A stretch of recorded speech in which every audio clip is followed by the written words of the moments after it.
बहुत बड़ा कार्यक्रम आपने कल करा दिया। ब्राह्मण सहित ऊंची जातियों की वकालत करने वाला एकमात्र यह मंच है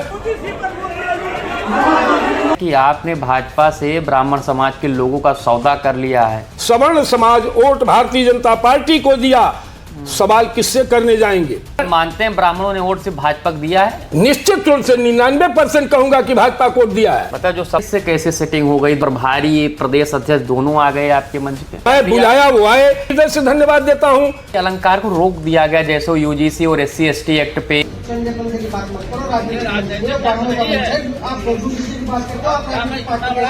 ये PCS अधिकारी हैं और इनको और संसदीय भाषा का प्रयोग करने की आजादी किसने दी? तो आप नेता बनने के शौक में फरसा चमका रहे हैं। मैं कानून की परिधि में घेरा जाऊंगा तो अलंकार दिया करके बचाएंगे? समाज कहेगा बताओ फरसा लाने के लिए भी परमिशन चाहिए क्या? तो कौन जवाबदेह होता? राजेंद्र नाथ त्रिपाठी जवाबदेह होते। कार्यक्रम के बाहर बहुत लोग आप पर भी टिप्पणी कर रहे थे। ये प्रायोजित था पहले से, इसकी जानकारी बाद में हुई हम लोगों को। ब्रजेश पाठक जी ने तो भौकाल चढ़ा दिया आपका। अगर वो कुछ कहे हैं तो सोच समझ करके कहे होंगे। पिछले महीने से UGC का मुद्दा उत्तर प्रदेश पूरे देश में गूंज रहा है। अगड़ा समाज और खासकर ब्राह्मण समाज में बड़ा रोष है। सोशल मीडिया से सड़क तक विरोध हो रहा है। हालांकि सुप्रीम कोर्ट ने रोक दिया था, लेकिन उसके बावजूद विरोध प्रदर्शन थम नहीं रहा है। और इसी बीच राजधानी लखनऊ में शनिवार के दिन आयोजित होता है प्रबुद्ध समागम, और इसमें आते हैं भारतीय जनता पार्टी, कांग्रेस और तमाम पार्टियों के बड़े बड़े नेता, और पूरे प्रदेश से आते हैं ब्राह्मण समाज के लोग। बातें होती हैं, नेता लोग अपनी बातें रखते हैं, UGC पर चर्चा होती है, शंकराचार्य पर चर्चा होती है, और इसी बीच कई मुद्दों को लेकर वाद विवाद भी होता है। और जिसके बाद से वो तस्वीरें, वो वीडियो सोशल मीडिया पर वायरल हैं। हमारे साथ बात करने के लिए वही शख्स हैं जिन्होंने प्रबुद्ध समागम कराया और तमाम नेताओं को और पूरे प्रदेश की जनता को इंदिरा गांधी प्रतिष्ठान में इकट्ठा किया। जी हाँ, हमारे साथ हैं अखिल भारतीय ब्राह्मण महासभा रा के राष्ट्रीय अध्यक्ष पंडित राजेंद्र नाथ त्रिपाठी। इन्होंने ही कल कार्यक्रम कराया था। कार्यक्रम कैसा रहा, किन मुद्दों को लेकर कार्यक्रम था, हम चर्चा करते हैं। और चर्चा उन विवादों पर भी करेंगे जो सोशल मीडिया पर बहुत तेज़ी से फैल रहा है, चाहे पूर्व डिप्टी CM दिनेश शर्मा की चुप्पी पर बात हो, चाहे इस्तीफा देने वाले जो PCS अधिकारी अलंकार अग्निहोत्री हैं उनको बोलने से रोकने जाने वाली बात हो, सब पर चर्चा होगी। बहुत बड़ा कार्यक्रम आपने कल करा दिया, पूरी गूंज उत्तर प्रदेश में। कार्यक्रम के पीछे सवर्णद्रोही ताकतों का सवर्णों के हितों पर किए जा रहे कुठाराघात को लेकर के ये कार्यक्रम किया गया था। और उस आयोजन का बहस का मुद्दा था कि सवर्ण हितों पर हो रहे कुठाराघात, उत्पीड़न, उपेक्षा, तिरस्कार का मूल कारण क्या है और उसका निवारण क्या है। इस विषय के अंतर्गत हमने भारतीय जनता पार्टी, कांग्रेस, सपा, बसपा, राष्ट्रीय लोकदल सहित संत और विद्वत जनों का आमंत्रण दिया था, बुलाया था कि इस पर गहन चिंतन मंथन करने के बाद इसके निराकरण में हम लोग पहुँचे। वह कोई राजनीतिक मंच या किसी एक व्यक्ति विशेष या एक पार्टी के झंडे के नीचे नहीं किया गया था। मेरा खुद झंडा है अखिल भारतीय ब्राह्मण महासभा रा का। आप देखते होंगे कि मैं सदैव ब्राह्मण सहित ऊंची जातियों की वकालत करने वाला एकमात्र यह मंच है। और कभी भी किसी के कार्यक्रम को सफल मानते हैं आप? बहुत सफल हुआ। मेरे आमंत्रण पर भारतीय जनता पार्टी के वरिष्ठ नेता पूर्व राज्यपाल कलराज मिश्रा जी, पूर्व डिप्टी CM दिनेश शर्मा जी, वर्तमान डिप्टी CM ब्रजेश पाठक जी, राष्ट्रीय लोकदल के प्रवक्ता अनिल दुबे जी, कांग्रेस के प्रदेश अध्यक्ष अजय राय जी, कांग्रेस के प्रदेश प्रभारी अविनाश पांडे जी सहित भाजपा के विधायक आए थे। ये तमाम लोग थे। मतलब जो सपा बसपा सबका विचार लेने के बाद ही हम निराकरण में जाते कि आखिर में सवर्ण हितों पर हो रहे कुठाराघात, उत्पीड़न, उपेक्षा, तिरस्कार को कैसे रोका जा सकता है। ऐसी स्थिति में सवर्ण समाज अपने नौनिहालों के भविष्य की रक्षा को लेकर के किस रूप में, किस मार्ग पर चले, इसी विषय को लेकर के प्रबुद्ध समागम किया। सोशल मीडिया तमाम लोग पोस्ट कर रहे हैं, तमाम ब्राह्मण संगठन वाले पोस्ट कर रहे हैं, वीडियो डाल रहे हैं और कह रहे हैं कि आपने भाजपा से ब्राह्मण समाज के लोगों का सौदा कर लिया है। और कई संगठन के अध्यक्ष हैं वो तो लिख रहे हैं कि अगर सौदा करना था तो ब्राह्मण समाज के लोगों को वहां जाना ही नहीं चाहिए था। सवाल ये है, जो ये आरोप मुझ पर है आपकी भाजपा से, सवाल है सौदा किया आपने भाजपा? मैं वही कहने जा रहा हूँ। अगर सौदा किया होता तो मैं उनका गुलाम बन करके रहता। मैं दावे के साथ कह रहा हूं कि भारतीय जनता पार्टी को सपोर्ट करने का कार्य मेरे नेतृत्व में 138 संगठनों ने किया था, तो 138 गुनहगार होंगे जिन्होंने मैं सौदेबाजी किया, तो उनको भी जानकारी होगी। और उनके साथ रहते हुए सपोर्ट हमने उनको किया, पूरा सवर्ण समाज वोट भारतीय जनता पार्टी को दिया। सवाल किससे करने जाएंगे? जब भी, चाहे वो यूजीसी हो, दलित एक्ट हो, आरक्षण हो, ब्राह्मण उत्पीड़न की घटनाएं हो, सपोर्ट करने के साथ साथ मुखर विरोध सरकार का और भारतीय जनता पार्टी का करने का काम राजेंद्र नाथ त्रिपाठी ने किया। तब सौदा मैं नहीं किया। अच्छा, आपका कहना है कि जब ब्राह्मण समाज वोटे भाजपा को देता है तब किसे बुलाएंगे और नेता, उन्हीं के नेता बुलाएंगे? नहीं, उनको सपोर्ट किया है। हाँ। उनकी सरकार बनवाया है, उनके विधायकों को, सांसदों को जिताया है, तो हम सवाल किससे करने जाएंगे? इसलिए सर्वाधिक उनकी उपस्थिति रही है और जवाबदेह भी वही है। सपा को अगर वोट दिया हो तो सपा के लोगों को बुलाते, बसपा के लोगों को वोट दिए होते तो बसपा के लोगों को बुलाते, निर्दल को करते तो निर्दल को बुलाते। भाई आप मानते हैं ब्राह्मणों ने वोट से भाजपा को दिया है? निश्चित रूप से 99% कहूंगा कि भाजपा को दिया है। कांग्रेस से कैसे सेटिंग हो गई? दोनों पता ही, प्रभारी, प्रदेश अध्यक्ष दोनों आ गए आपके मंच पे। नहीं, क्यों नहीं आएंगे? क्यों नहीं आएंगे? मैं बुलाया वो आए, जिनको बुलाया नहीं आए उनको भी हृदय से धन्यवाद देता हूं कि वो, उनको आना चाहिए।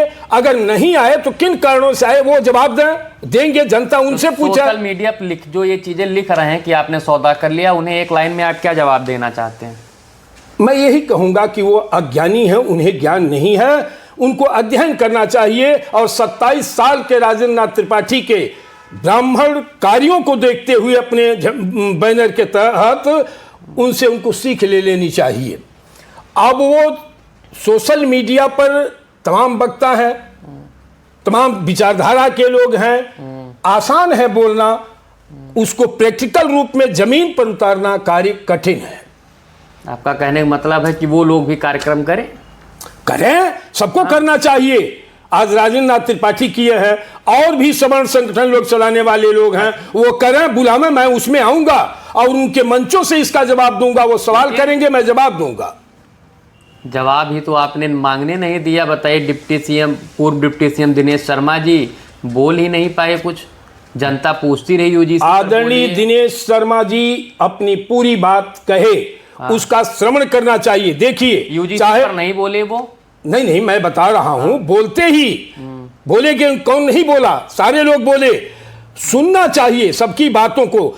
यह एक मंथन, एक समागम था, सभी को अपनी आजादी थी अपनी बात कहने की। आप मंच पर चढ़ करके किसी भी संभ्रांत मंच पर कोई अमर्यादित शब्द का प्रयोग करे, इसकी आजादी किसी को नहीं है। वो एक अनुशासित मंच था, वहां किसी को गाली देने की बात गलत है, अमर्यादित शब्द प्रयोग करने का बात गलत है। इसका मैं विरोध करता हूं। और ऐसे लोग अवांछनीय तत्व हैं समाज के, जो किसी इस तरह के प्रबुद्ध वर्ग के मंच पर किसी के बारे में और संसदीय शब्द का प्रयोग करें, यह विरोध इसे नहीं कहा जाता। अपनी बात कहें। इस्तीफा देने वाले अधिकारी नए नए नेता लिंकरा अग्निहोत्री को आप कह रहे हैं क्या?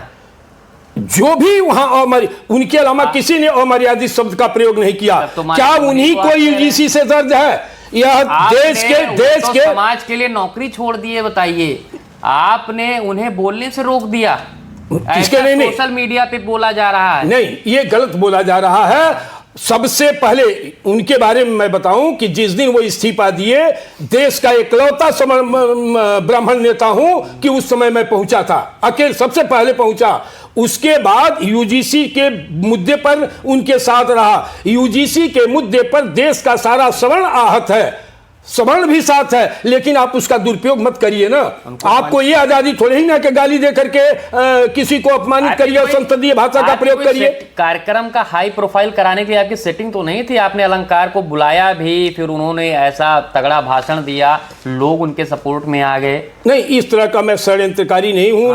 न कभी मेरा विचार है, मेरा विचार बहुत स्पष्ट है। मैं सभी लोगों को बुलाया कि सभी लोग विभिन्न सोच के विचारधारा के लोग अपनी एक राय दें, ताकि हम एक सही दिशा में अपनी लड़ाई लेकर के चल सकें। उसमें कहा जा रहा है कि अलंकार को रोक दिया गया, जैसे यूजीसी और SC/ST एक्ट पे, और मोदी सरकार के खिलाफ बोलने लगे। अलंकार जी को किसी ने बोलने से नहीं रोका। दो बार मैंने अवसर दिया उनको बोलने के लिए। जब वो प्रधानमंत्री को असंसदीय भाषा का प्रयोग किए या करते गए, तब जाकर के उनको धीरे से इशारा किया गया कि मान्यवर, आप शिक्षित हैं, प्रबुद्ध हैं, प्रबुद्ध मंच है, आप असंसदीय भाषाओं के प्रयोग से बचें। मात्र ये कहा गया, किसी ने उनको रोका नहीं। एक चित्र दिखा दीजिए कि जिसने उनकी बाह पकड़ करके कहा हो। वायरल हो रहा है, एक बगल से आदमी आता है, कुछ कहता है, और वही कहा कि आप असंसदीय भाषा का प्रयोग। आप बताएं, भगवान परशुराम हमारे आराध्य हैं, भगवान हैं, उनका प्रतीक चिन्ह है फरसा, लेकिन एक भी फरसा कार्यक्रम में दिखा आपको? ये कैसे फरसा अंदर आ गया और ये फरसा ले करके सबसे बड़े परशुराम भक्त बन करके प्रदर्शन कर रहे हैं? यह बहुत गलत है।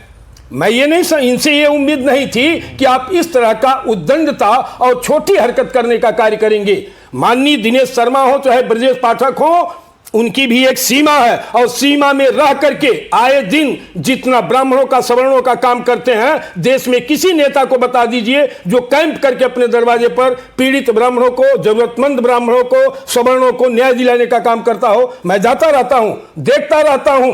सबकी अपनी एक सीमाएं हैं, सीमा से बाहर आकर के मिश्रा जी ने भी टाइट कर दिया था अलंकार को, कहा कि ऐसी भाषा नहीं, जब वो अमर्यादित सब कहा प्रबुद्ध समागम है, और अगर भाषा का मर्यादा नहीं रहेगा तब फिर कैसे काम चलेगा? नहीं, उनको सीख लेनी चाहिए आदरणीय अलंकार जी को कि कांग्रेस के 2 वरिष्ठ नेता आए, उनके उद्बोधन की सराहना हुई, एक भी शब्द उन्होंने असंसदीय नहीं शब्द का प्रयोग नहीं किया। वही राष्ट्रीय लोकदल के थे, उन्होंने नहीं एक भी शब्द अमर्यादित का प्रयोग नहीं किया।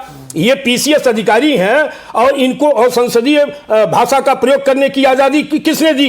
ये जरा भी सोचिए कि ये कैसा मंच है। इलिटरेट लोगों का मंच था वो, एक विषय दिया गया था, आप उस विषय पर बोलते तो आप नेता बनने के शौक में फरसा चमका रहे हैं। उस मंच पर अभी कोई बात हो जाए, मैंने परमिशन लिया है, मेरा कार्यक्रम है, मैं कानून की परिधि में घेरा जाऊंगा, तो अलंकार जी आकर के बचाएंगे क्या? अलंकार जी के ही सीने में तो प्रतीक था, फरसा ले गए? नहीं, कतई नहीं, ये इजाजत नहीं थी। वहां वरिष्ठ लोग VIP बैठे, नहीं, बिल्कुल नहीं थी। बिना परमिशन के वो फरसा लेकर के मंच पर चले आए। कोई घटना हो जाती तो कौन जवाबदेह होता? अभी आप बोल रहे हैं समाज कहेगा, बताओ फरसा लाने के लिए भी परमिशन चाहिए क्या? नहीं, बिल्कुल है भाई। आप वहां सारे VIP बैठे हुए हैं, सुरक्षा का कवच है, संगठन ने फरसा नहीं रखा, आप फरसा ले करके और इस तरह के भाषा का प्रयोग कर रहे हैं। कहीं प्रहार कर देते आप, किसी के साथ दुर्घटना हो सकती थी, तो कौन जवाबदेह होता? राजेंद्र नाथ त्रिपाठी जवाबदेह होते। यानी बड़ा खतरा हो सकता इस बिल्कुल हो सकता था। जो इस तरह की जो गालियां मंच पर दे रहा है अपने उद्बोधन में, वो फरसा लेने के बाद फरसा नहीं चला सकता था। कार्यक्रम के बाहर बहुत लोग आप पर भी टिप्पणी कर रहे थे, यही बाकी जो सोशल मीडिया पर चल रहा है, यही वाली कौन लोग थे? ये इनके देखिए, कुछ संगठन से निकाले हुए अनुशासनहीन हमारे संगठन के 4-5 पदाधिकारी थे। कुछ अलंकार जी के साथ हुटिंग करने वाले लोग आए थे। इसके अलावा कहीं कोई विरोध नहीं था, न किसी ने हुटिंग किया था। ये प्रायोजित था पहले से। इसकी जानकारी बाद में हुई हम लोगों को, बीच में जब ये घटना हुई उसके बाद। तो दारू सफा गैंग का क्या किस्सा, ये कहां से पहुंच गए? ये 2-4 थे वहीं गेट पर खड़े रहते हैं, उनका यही पेशा ही है। जो कोई माइक लेकर के आता है, रोज शाम को मैं देखता हूं, तो उनका यही काम ही है। उनसे पूछा जाए, जो ब्राह्मण की वकालत करते हैं, क्या वो ब्राह्मणोचित वेश में कभी दिखते हैं? कभी भी। ऐसे लोग जो सिर्फ दिन भर उसी गेट पर बैठ करके अपना बयान देते हैं, वो भी ब्राह्मण नेता हैं। तो अब वो ठीक है, वो उनका विषय है। लेकिन ब्रजेश पाठक जी ने तो भौकाल चढ़ा दिया आपका, अंत में कहा कि यहीं पे बातें होंगी, यही सभागार होगा, यही राजेंद्र त्रिपाठी होंगे और यही ब्राह्मण समाज के जो जो हित की बातें हैं सब होंगी। वह एक सरकार के प्रतिनिधि हैं। उन्होंने कहा कि सरकार भी ब्राह्मणों के साथ है और भाजपा भी ब्राह्मणों के साथ है। नहीं, उनका वो एक सरकार के जिम्मेदार प्रतिनिधि हैं। अगर वो कुछ कहे हैं तो सोच समझ करके कहे होंगे। और सवर्णों के आक्रोशित भावनाओं की जानकारी सरकार को भी है, विपक्ष को भी है। तो सरकार कुछ सोच रही होगी। ये उनके शब्द ये संकेतक हैं कि आने वाले दिनों में सवर्णों की पीड़ा का निराकरण सरकार शीघ्र करेगी। यानी पूरे कार्यक्रम में जो कुछ लोग थे और खासकर जो इस्तीफा देने वाले और अभी नई नई पार्टी बनाने वाले अलंकार अग्निहोत्री, कहीं ना कहीं उनके कारण से जो समाज में मैसेज जाना चाहिए था वो मैसेज ना जा करके कोई और मैसेज गया है। नहीं, ये कुछ डिस्ट्रक्टिव एलिमेंट हैं, हर जगह होते हैं। आदरणीय अनिल मिश्रा जी भी आए थे, एक अच्छे सुसंस्कृत सुसभ्य भाषा का प्रयोग करने वाले वो लीडर हैं, अधिवक्ता हैं। उन्होंने भी बोला, उन पर कहीं कोई कमेंट नहीं रहा। कांग्रेस के दो लीडर वरिष्ठ बोले, कहीं कोई आपत्ति नहीं आई। सिर्फ इन्हीं को क्यों रोका गया? जब ये असंसदीय भाषा का प्रयोग करने लगे और नौटंकी का मंच, वो रंगमंच समझ करके भाषा का प्रयोग करने लगे, तब जाकर के उनको रोका गया। आपसे बुला के उनको क्या नहीं, पीड़ा देखिए, फिर मैं कह रहा हूं कि यूजीसी से सिर्फ इन्हीं को क्यों पीड़ा, और किसी को पीड़ा नहीं थी? सबको पीड़ा है ना। तो आप किसी को गाली दे करके अपना काम कराएंगे? प्रधानमंत्री को गाली देंगे? किसने ये आजादी कैसे आपको मिल गई? आप किसी मंच पर बैठे हुए व्यक्ति को अपमानित करने का अधिकार किसने दे दिया? आप अपनी बात कहिए, इसकी आजादी है। लेकिन किसी के खिलाफ असंसदीय भाषा का प्रयोग करेंगे, ये गलत है। इसलिए कि मैंने वो मंचन किया था, उसके जिम्मेदार मैं हूं। आपने कार्यक्रम में बुलाया, शाम को लाइव आए थे, उन्होंने आपका नाम लिए बना कहा कि जब मैं अधिकार की बात करने लगा कुछ लोगों ने मुझे रोक दिया। और बताइए, कल आप उनका सम्मान कर रहे थे, उसके बाद में क्या क्या चीजें? मंच पर जितने हमारे अतिथिगण बुलाए गए आए थे, मैंने सबका सम्मान किया, वो मेरा धर्म था। उस सम्मान का भी कदर किए होते कि अपनी बात वो तरीके से कहे होते, जैसे अन्य नेताओं ने कहा, उसी तरह से इनको तरीके से कहना चाहिए। एक लाइन में अगर अलंकार जी के लिए आप कुछ कहना चाहें?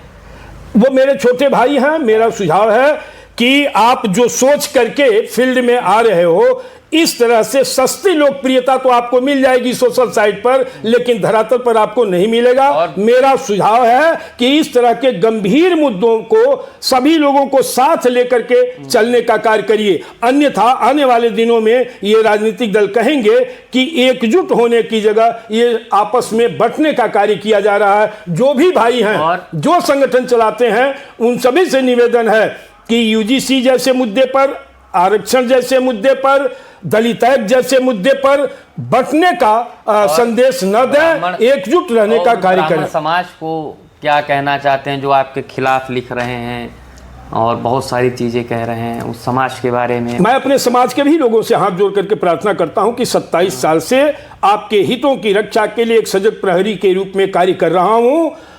विश्वास होना चाहिए आप लोगों को कि कहीं भी आवाज मेरे कान में आई होगी तो धरातल पर उतर करके ब्राह्मण सहित ऊंची जातियों की लड़ाई मैं लड़ा हूं, आगे भी लड़ता रहूंगा। चाहे पूरा जमाना एकजुट होकर के मेरा विरोध करेगा, तब भी मैं अपने समाज के साथ, सवर्णों के साथ चट्टान की तरह खड़ा होकर के उनके हकों की लड़ाई लड़ने का कार्य करूंगा।